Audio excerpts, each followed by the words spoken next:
And good afternoon. My name is Ryan Belmore, and joining me from the What's Up Noop team is Mr. Frank Prosnitz. Hey, Frank.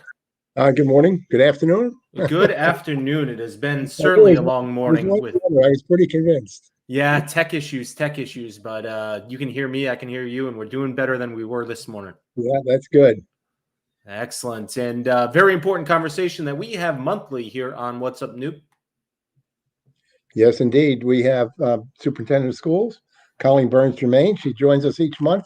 We talk about the issues that are going on in the schools and things that are going on in schools all over. Great to have you.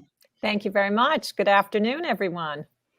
It looks like you're in a school right now, I am. My office is actually located in Rogers High School.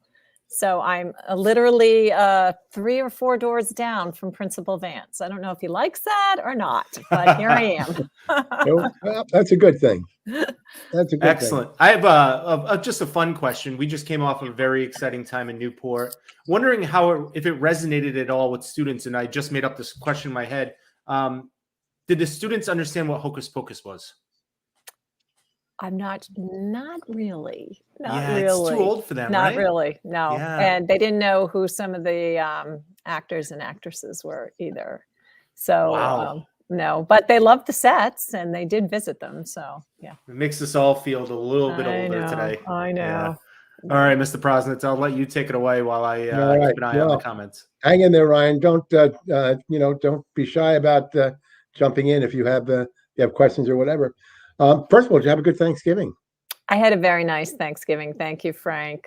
Family's well, everyone's healthy, all the good stuff. So very, very fortunate, very lucky. And how about you?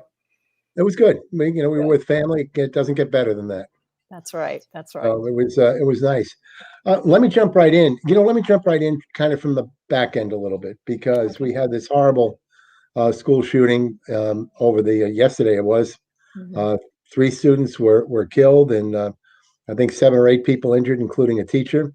The suspect, a 15-year-old sophomore at the school who had a semi-automatic revolver that his father apparently had bought just a few days earlier, and he was out practicing with it. What does that raise? What concerns does that raise? I mean, here we are in Newport. That's out in the Midwest. What concerns does that raise, and what has been done to assure the safety of kids in schools? This isn't the first school shooting. No, it's not. And your heart just goes out to all the families, the schools, the students, everyone. When something like this happens, it hits everyone because you never know. And I think all of us, we do our best. We keep our eyes and ears open. We monitor our hallways, we monitor our classrooms, and we do a lot of training with our teachers. And we just continue it one day at a time. It's very sad. It's very tragic. And your heart does just go out to all of them. Who would have thunk that someone that went into the teaching profession would have to worry about these kind of things when they go to work every day? But it is the reality. Our kids going to school. Correct. Correct. That's my office. Sorry. That's all right. Hi, John. I'm Mr. Parquet. Excuse me. After any one of these shootings, the politicians stand up and say how sorry they are. And then there are those who profess that they will go out and they'll do something legislatively to make a difference. But that step never really happens. How frustrated, or are you frustrated, because there is no follow-up to the initial grief and anything being done on a more global way to try and curb these kinds of incidents?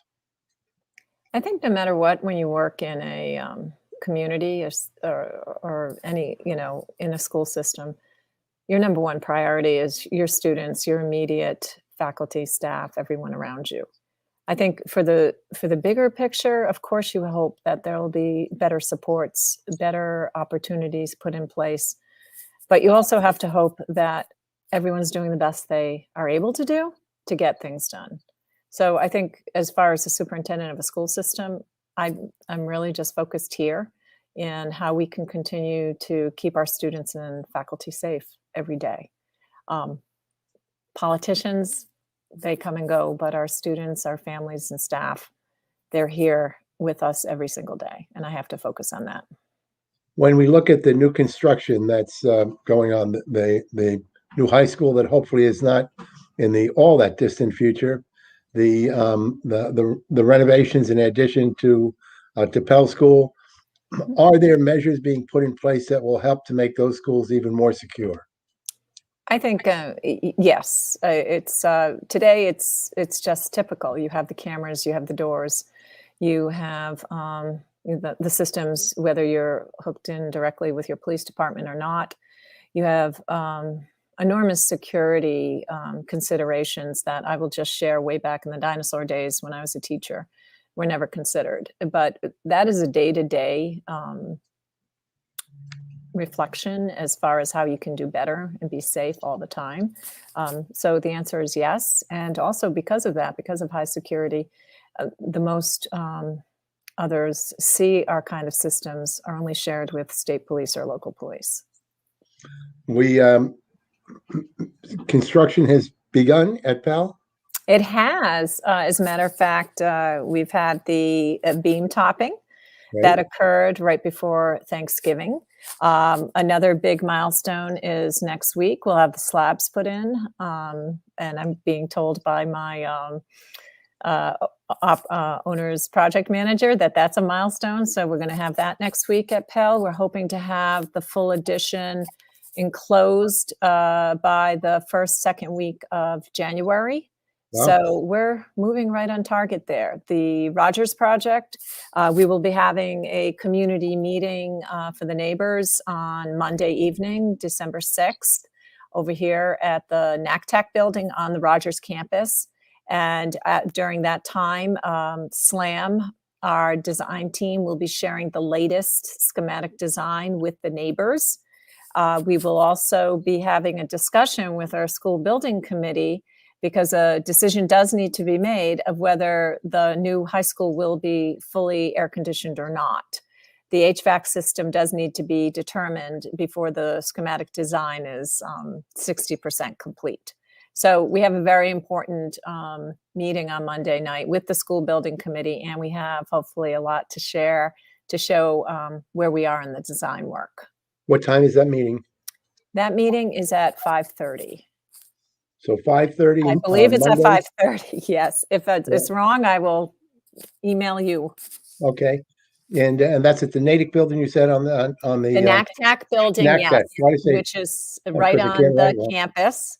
It's right Yeah. above the tennis courts. It's on Old Right. Fort Road, across Great. from the fire station. Yes. I presume you expect a good turnout for that. Yes, and we had a good one last time we met there. So we are expecting a good turnout for that one. So costs we know have accelerated since the bonds were approved.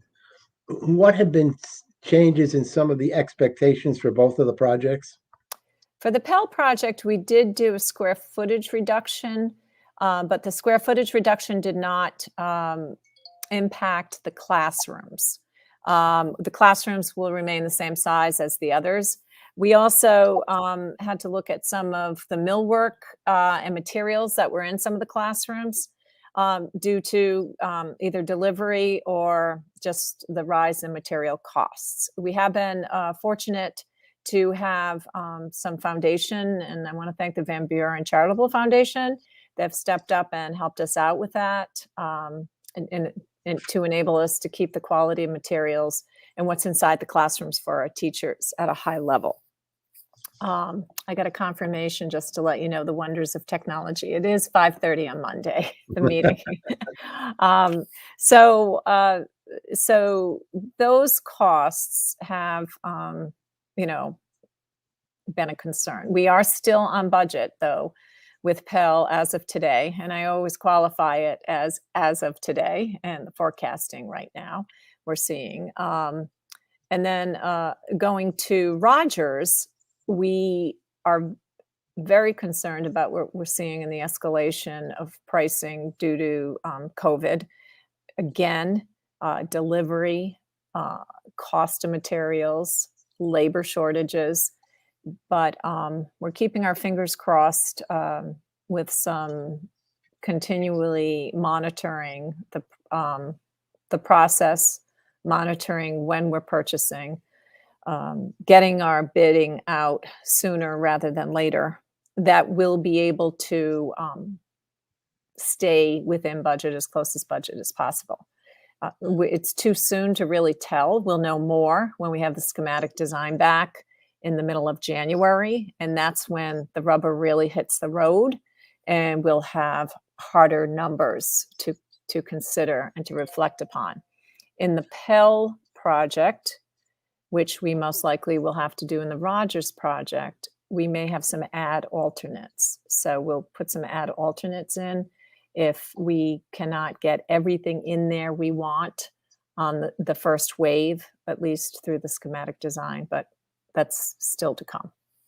So over at Rogers, still planning on the Leno automotive wing? We're hoping.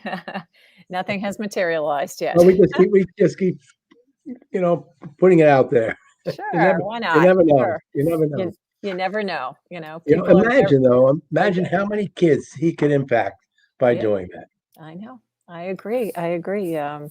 And I have to say, Newport is a wonderful community, and people have always come to support the schools, support our projects, and we're starting a 10-week boat building project with the Herreshoff Museum, and that came through a private donation, and we've already have students signed up for that, and that is something we're actually thinking of calling it HIP, Herreshoff in Innovation Program. So we're very excited. We have a lot of people very active in our community that give us a ring and say, hey, I've got some ideas, or I've got some internships, and would love to involve the students. And I credit the people that run those organizations.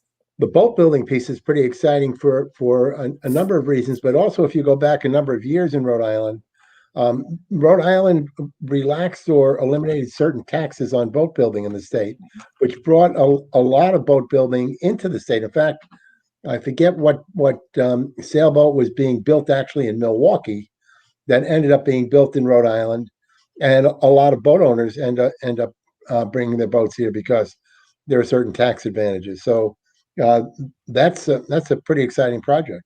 Yeah, we're very excited about it because not only is it just about building boats, it's also about teamwork. It's about being creative, innovative. What's the best design? How do you get a team of people to work together to do something they've never done before? And then at the same time, to your point, Frank, all around us, we have the sailing industry, and we have, we have the shipyard.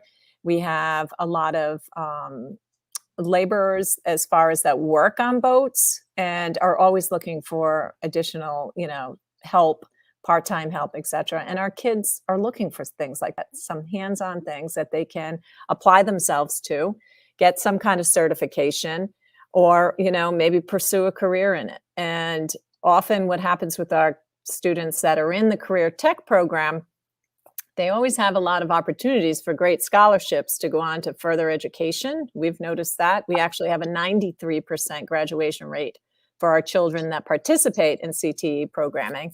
But not only do they get that certification, they get that skill that they'll always have. And if they go on to further college or university, they can do that part-time to help themselves put themselves through school, or they a lot of times get more advantages as far as scholarships.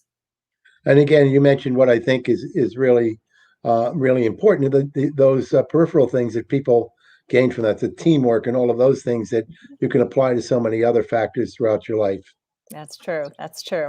I want to go back to both Pell and to Rogers a little bit. You mentioned the class sizes have not been impacted by a reduction in the square footage. What is impacted by that? What was impacted was some of the millwork, meaning the bookcases, some of the shelving, etc. but we have been able to find additional funds to be able to support that. So that's a good thing.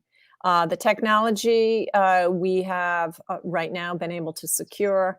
And again, when we start we're now in the process of looking at different floor designs for the classrooms, different types of furniture, and we're looking at the technology we're going to have in the rooms. So now we're going to the bidding process. So we'll see how we do there. We don't plan on that building being ready for occupancy until August of 2022.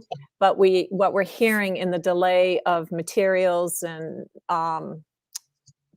because of shipping, et cetera, that we're trying to get our orders in January. So we're starting the bidding process now.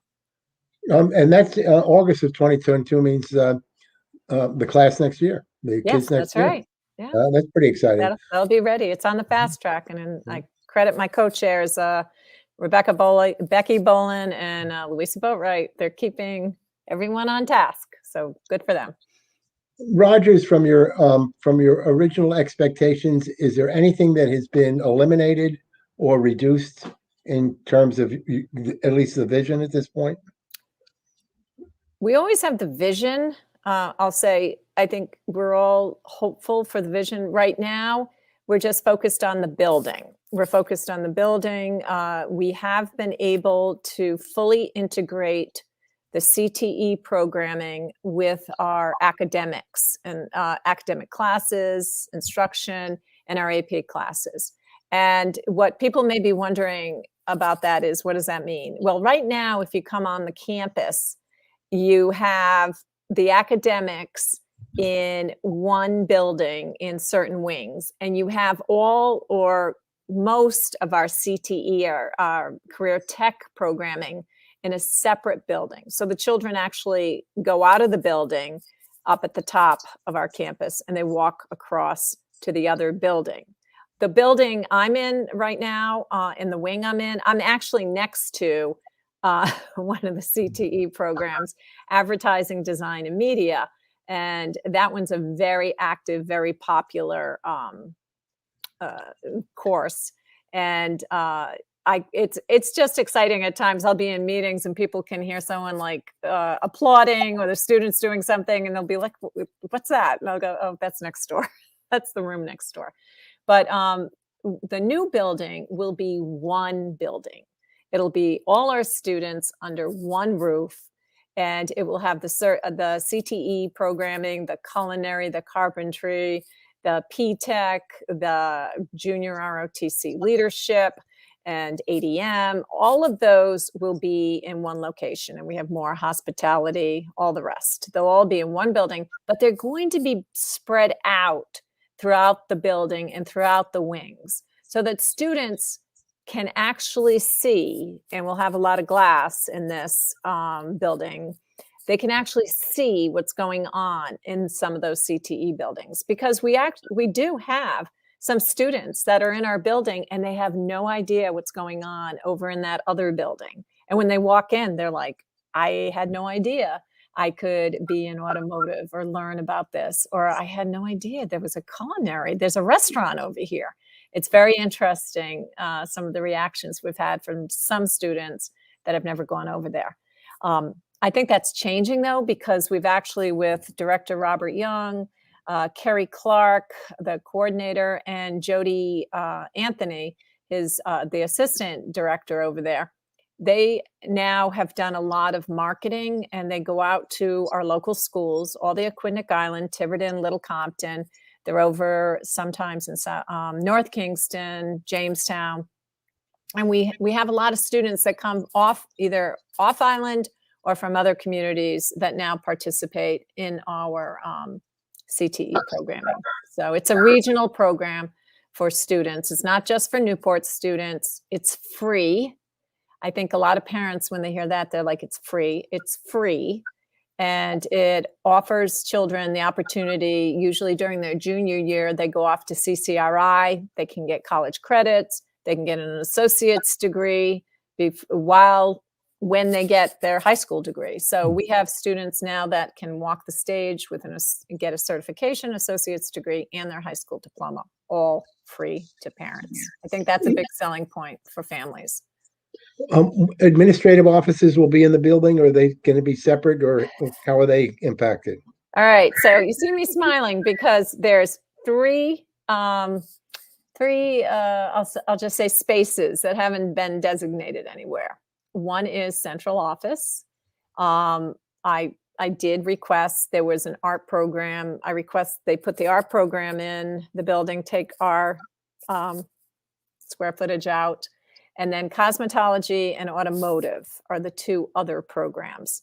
So that's why going back. Taking care of automotive, Jay's going to take care of that. Well, that's why we're getting our pricing together to see if we can do a little fundraising for that one. And cosmetology, which is actually going to be personal business as well. It's going to be a business ownership course. We're combining the two because really when and if someone does go through that program, they have to really have the business skills to either if they're going to own a chair in a salon or if they're going to own a salon, which some of the salons here in Newport are owned by our former and run by our former students. So those two courses right there, we're still looking for space. But in our schematic design, we have our SLAM team. They are creating a building that can have modules put on it. I think one of the learning lessons we have from Pell 1, we call it Pell 1 when Pell was first built, was we have to be prepared for expansion because as we saw, if you build it, they will come. And from the moment we opened, we were just a little too tight at that elementary school. And now with the addition, we should be hopefully all set. And that was a question I had relative to some of the programs that are more regional, whether or not your expectations are when the building is complete, that actually that part of the program grows. We are most likely going to see a bump. Speaking to East Providence that just finished their new high school build, which is also houses a CTE programming within it, and they have everything under one roof.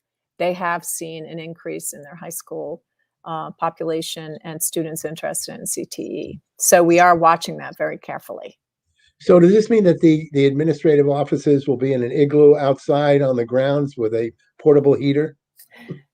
You never know. You know, we've talked igloo, we've talked Winnebago, we've talked lots of things. But as you know, right now we're located in the high school, and we're doing well. I think the other thing is with COVID, we've learned with technology we can be almost anywhere, and that's been very helpful. You know, we make appointments, and if I have to go meet people or whatever, I'll do that. You know, because we are in a school building, a lot of times I'll go meet other people, so they don't have to come into the general population of the school.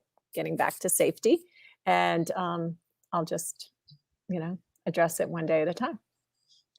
When do you anticipate construction to begin on Rogers?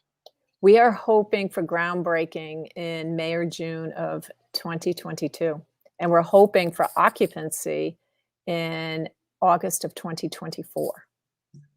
So, very good. Question relative back to COVID a little bit and test scores that were disappointing. mm-hmm. What do you attribute that to? And I know that you have some programs in place that are really ways to try and get the kids to catch up from the times that they were learning remotely.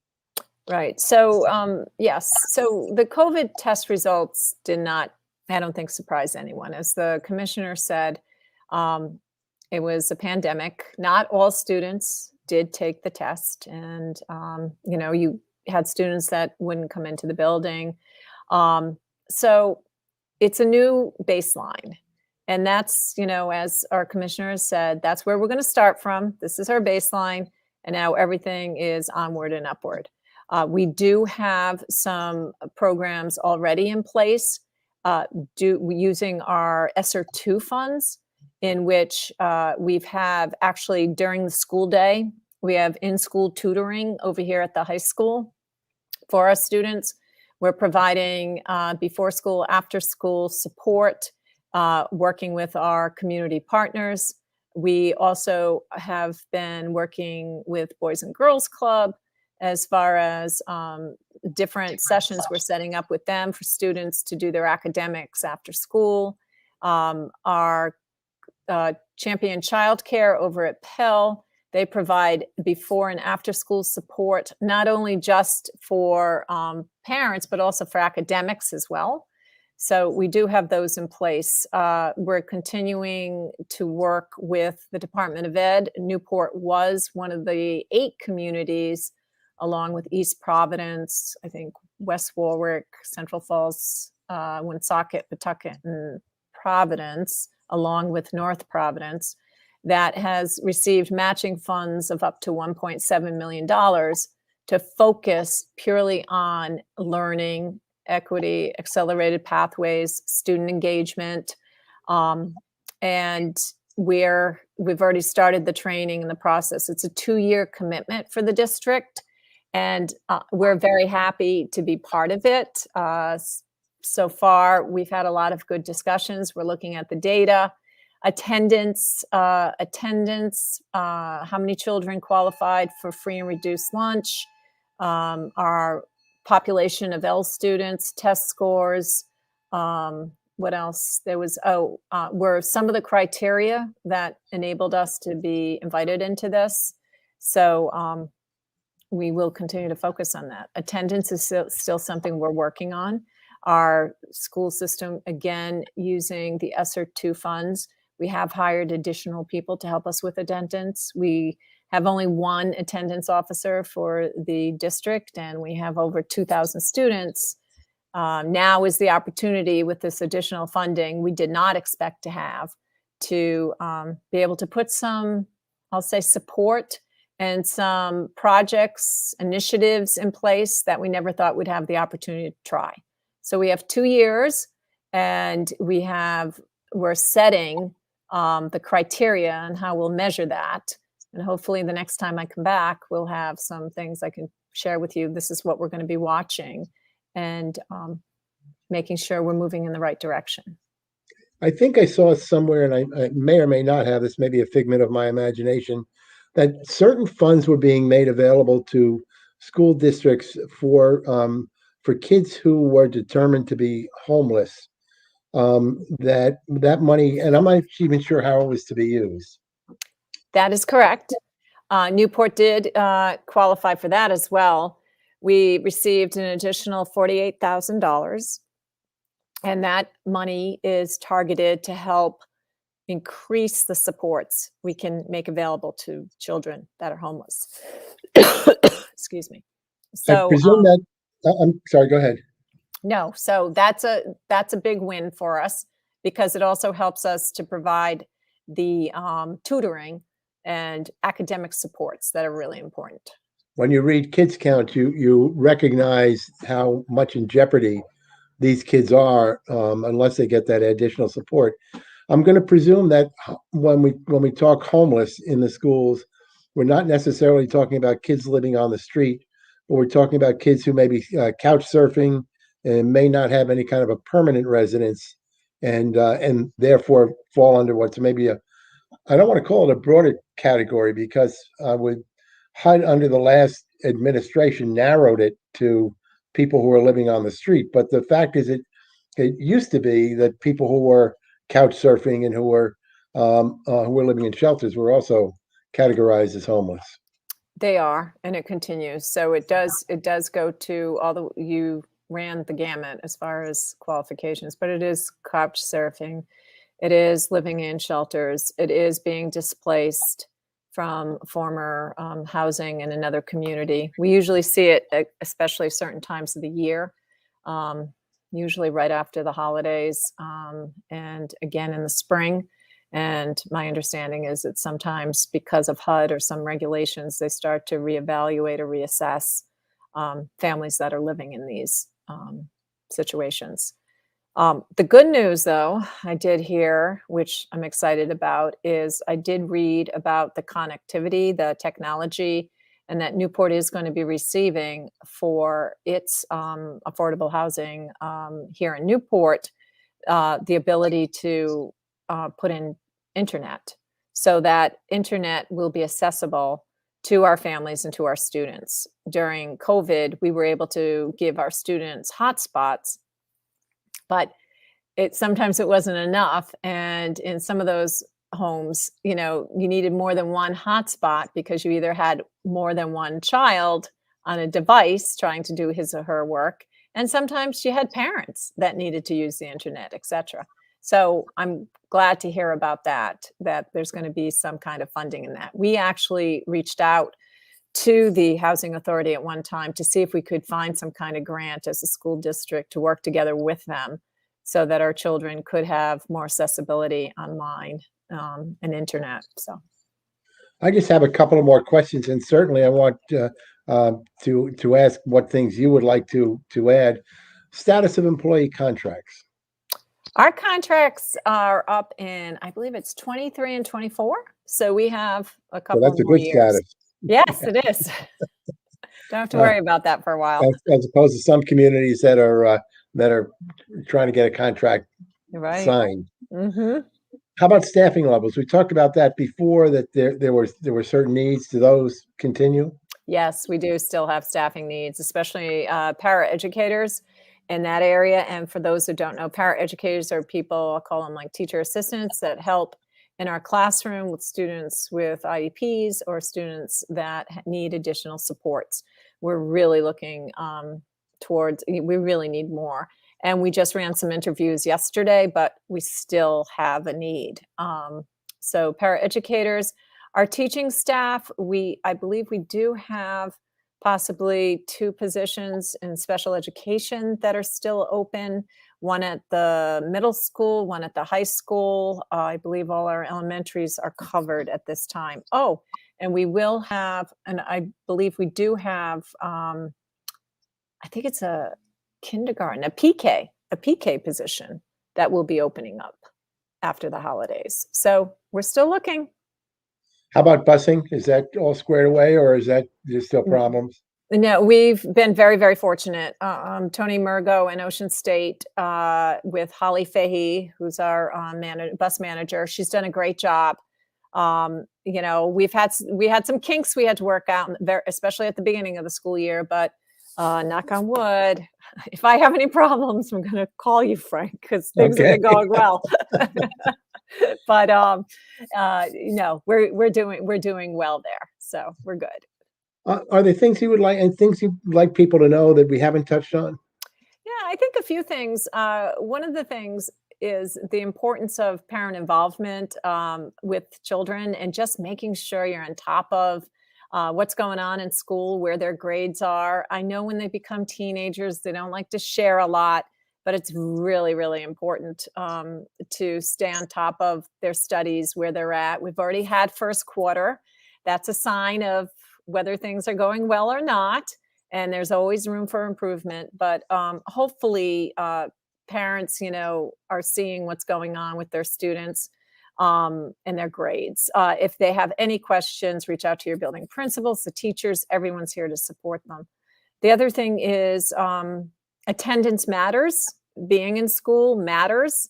And sometimes I think a parent thinks, well, 1 or 2 days here or there doesn't make a difference. It does. And if it does, I just think in the psyche of the child coming to school, feeling part of the community, not, feeling like they didn't miss anything. So attendance is really important. I would stay on top of that. And getting involved with the schools. I think that's another one. We're trying to get more and more people to get involved. And I know it's very difficult with everyone working, but the more you can see what's going on in your school, or at least make your building principal aware that you're around if anything's needed, is great. And let us know how we're doing. I think that's very important too. Sometimes we think we're going in the right direction, and sometimes maybe we're not. So I think reaching out and letting us know is good. I have a lot of things. Let's see. The other thing is Christmas in Newport starts tonight, December 1st. We're so Stealing my excited. thunder. I am? All right. Stealing I'm my saying- thunder. I'm saying it because our Pell chorus is going to be there and our Thompson students, and they'll be singing. And then on the 3rd, they'll be doing the tree lighting at the Viking Hotel, Don Chilton and the band. We've got a whole calendar. They'll have the art show at the Newport Yacht Club. We've got a whole calendar of all the wonderful things our students are involved in. And that's important too. Academics are important, but getting involved in other things matters. Yeah, absolutely. I was going to bring that up, looking at the Christmas in Newport calendar, just all the different things the students are involved in. Looking ahead at this weekend, if you're still looking for a Christmas tree or a wreath, the Rogers High School Athletic Boosters Association is hosting a sale from 8 to 6 on Saturday, 8 to 4 on Sunday over at Iris. And if you haven't picked it up, what better way to support them? That's a big seller, Ryan. That has sold out, everyone. That sold out on the first day. So try to get there. It's amazing how much support and free delivery in Newport. That's right. Yeah. Free delivery. You can call up, tell us what you want, and they'll deliver it. Excellent. Well, it's great to see the kids so involved. ChristmasInNewport.org for that full schedule. And then the only question I'll have, Superintendent, is best place to stay informed. The best place to stay informed is usually on our website. We are on social media, and our building principals send out weeklies. I send out a weekly every Wednesday, and our school building committee also sends out updates every Friday on what's going on our projects. I have to just quickly mention this. It's Newport needs to be really commended for the support it gave in terms of the referendum, for the way it appears that people have come together. I watch other communities that are splintered, and where I can see that building projects that have been talked about for years may never get done, and the losers are the kids. And so lots of kudos to this community. They stood up to the need, and you guys are being so transparent with the community, keeping them informed that it's a project that moves forward and will obviously be very successful. Yes. Well, we're keeping our fingers crossed. We're hoping for warm weather till everything gets boxed in. No snow till February. I know the skiers aren't going to like that one, but or stay up on the mountains with the snow. And we'll take it one day at a time. Yeah, and just one more piece, Jay Leno, if you're watching, we're listening. We're here. Okay. All right. Jermain, thank you so much for being with us, and we'll catch you next month. Yes, and Merry Christmas. Talk to you next year. I'll see you in January. See you next year. All righty. Thank you. Thank you. All right, Mr. Prosnitz, that's going to do it today. Yeah, she's always a good interview. Lots of great information. Lots of things going on. But thank you, Ryan. Newport. So npsri.net, Newport Public Schools. ri.net, npsri.net is where to keep up with everything else. Yeah, and just real quickly, if people before our, we have the superintendent on each month. If you have questions or things that you'd like us to address, where can they send those, Ryan? They can email me, Ryan@whatsupnoop.com. Also on this feed, you can drop questions before or during our conversation. We have the superintendent on once a month, and then we have the mayor or the vice chair, somebody from council on once a month, and they'll be joining us shortly. Yeah, I forget the exact date, but we'll it's around the 15th of every month. Yeah, well, we always try the 15th of the month with the mayor or vice chair. Excellent. All right, Mr. Prosnitz, thanks for bringing us this conversation. Thank you. On behalf of all of us here at What's Up Noop, we want to thank Superintendent Colleen Jermain for joining us here on What's Up Noop today. Have a question, comment, just want to share something? Ryan@whatsupnoop.com. And again, we will have her on in January. We will talk to her then. In approximately 2 weeks, sign up for What's Up Noop newsletter. We'll keep you in the know around actually on the 15th, I see it in my calendar right now, at noon, we'll catch up with Mayor Napolitano or Vice Chair Segley or somebody from Newport City Council. Thanks for watching.